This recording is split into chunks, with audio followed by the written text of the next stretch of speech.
Okay, ఒక్కసారి ఆలోచించండి. జీవశాస్త్రం, సాంకేతికత కలిస్తే ఎలా ఉంటుంది?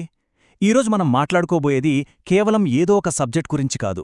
మన వ్యవసాయం, వైద్యం మరియు పరిశ్రమల రూపురేఖలనే పూర్తిగా మార్చేస్తున్న ఒక అద్భుతమైన టూల్ కిట్ గురించి. అదే బయోటెక్నాలజీ మరియు జెనెటిక్ ఇంజనీరింగ్.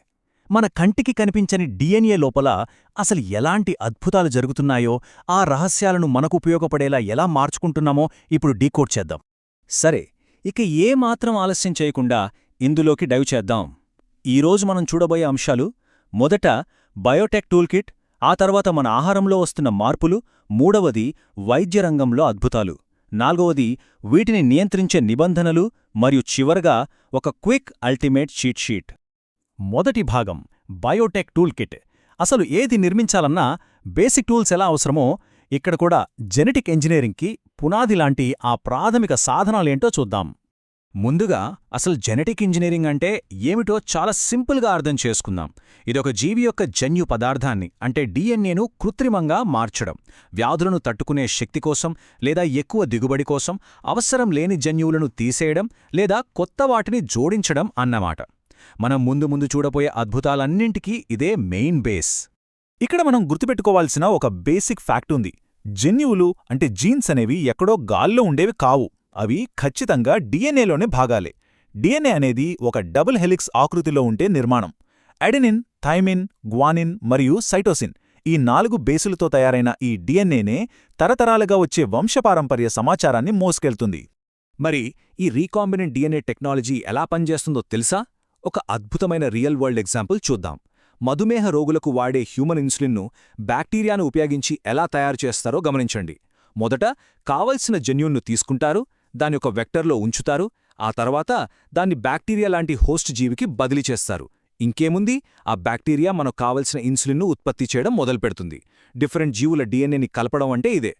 రెండవ భాగం మన ఆహారంలో మార్పులు.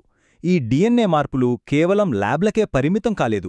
ఇవి వ్యవసాయంలో జీఎం పంటలుగా ఎలా మారుతున్నాయో ఇప్పుడు చూద్దాం. ఈ చిన్న ట్రిక్ చూడండి. బీటీ బీట్స్ బోల్వామ్. మన దేశపు మొట్టమొదటి జీఎం పంటైన బీటీ పత్తి గురించి మనం మాట్లాడుకుంటున్నాం. ఇక్కడ బీటీ అంటే బ్యాసిలస్ తురింజియెన్సిస్ అనే ఒక రకమైన బ్యాక్టీరియా. ఇది బోల్వామ్ అనే పురుగులను చంపే ఒక విషాన్ని ఉత్పత్తి చేస్తుంది. ఇక్కడొక ఇంట్రెస్టింగ్ విషయమేంటంటే, ఈ టాక్సిన్ కేవలం ఆ కీటకాలపైనే పనిచేస్తుంది, మనుషులపై కాదు. ఇప్పుడు ఈ జీఎం పంటల వల్ల మనకు కలిగే అసలైన లాభాలేంటో గమనిస్తే, ఇవి తెగుళ్లను సమర్థవంతంగా ఎదుర్కోగలవు.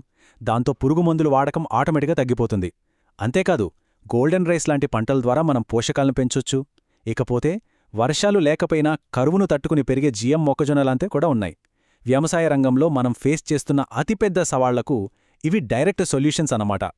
అయితే ప్రతి టెక్నాలజీకి రెండు వైపు ఉన్నట్టే ఇక్కడ కూడా కొన్ని తీవ్రమైన చర్చలు జరుగుతున్నాయి. ఈ కొత్త రకాల వల్ల మన పాత స్థానిక వంగడాలు దెబ్బతిని జీవవైవిధ్యం కోల్పోతామా అన్నది ఒక పెద్ద ఆందోళన. అలాగే ఈ మార్చబడిన జన్యువులు అనుకోకుండా వేరే మొక్కలకి వ్యాపిస్తే పర్యావరణంలో ఎలాంటి అసమతుల్యత వస్తుంది అన్నది ఇంకో ప్రశ్న. ఇవి నిజంగానే ఎంతో సంక్లిష్టమైన పర్యావరణ సమస్యలు. అందుకే వీటిపై ఎప్పుడూ ఒక డిబేట్ నడుస్తూనే ఉంటుంది. సరే, ఇక వ్యవసాయ క్షేత్రాల నుంచి నేరుగా హాస్పిటల్స్ వైపుకి వెళ్దాం. మూడవ భాగం వైద్యరంగంలో అద్భుతాలు. బహుశా బయోటెక్నాలజీ చరిత్రలోనే అతిపెద్ద ఆవిష్కరణ క్రిస్పర్-కాస్9. దీని పూర్తి పేరు కాస్త టంగ్ ట్విస్టర్లా అనిపించినా ఇది పనిచేసే తీరు మాత్రం చాలా అద్భుతం. దీన్ని సింపుల్గా మాలిక్యులర్ సిజర్స్ అనొచ్చు. అంటే అణుస్థాయిలో పనిచేసే ఒక కత్తెర. అనవసరమైన లేదా వ్యాధికి కారణమయ్యే జన్యువులను అత్యంత ఖచ్చితత్వంతో కత్తిరించి ఎడిట్ చేయడానికి ఇది వాడతారు. ఇది ఎగ్జాక్ట్గా ఎలా పనిచేస్తుందో చూస్తే, ఫస్ట్ ఒక గైడ్ ఆర్ఎన్ఏ ఎల్లి మనం మార్చాలనుకుంటున్న ఆ ఖచ్చితమైన డిఎన్ఏ భాగాన్ని గుర్తిస్తుంది. వెంటనే ఆ cas9 ఎంజైమ్ వెళ్లి ఆ డిఎన్ఏను కట్ చేస్తుంది. ఇక ఆ తర్వాత ఆ ప్లేస్లో జన్యువును రిపేర్ చేయడం కానీ మార్చడం కానీ జరుగుతుంది. సింపుల్గా చెప్పాలంటే, మనం ఒక డాక్యుమెంట్లో తప్పు స్పెల్లింగ్ని డిలీట్ చేసి సరైనది టైప్ చేసినంత ఈజీ అన్నమాట. కానీ ఒక్కసారి ఆలోచించండి, ఇలా జన్యువులను ఇష్టవచ్చినట్టు మార్చే శక్తి ఉంటే రిస్క్ కూడా అంతే ఉంటుంది కదా. ఏమాత్రం తేడా జరిగి మనం అనుకున్న చోట కాకుండా వేరే డిఎన్ఏ కట్ అయితే దాన్ని ఆఫ్ టార్గెట్ ఎఫెక్ట్స్ అంటారు.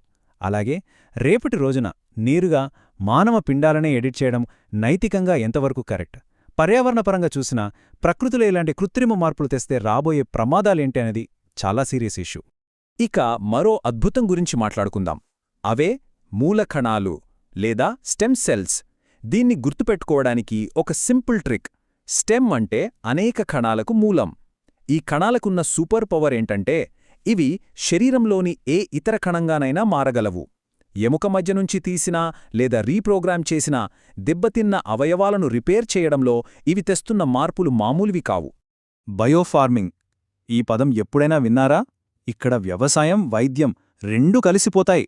అంటే మొక్కలను లేదా జంతువులను అక్షరాల మందుల ఫ్యాక్టరీలుగా మార్చేయడమన్నమాట.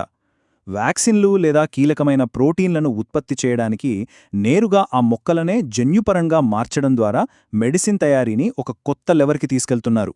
ఇక మనం ఇటీవల కాలంలో బాగా వింటున్న పేరు ఎంఆర్ఎన్ఏ వ్యాక్సిన్లు.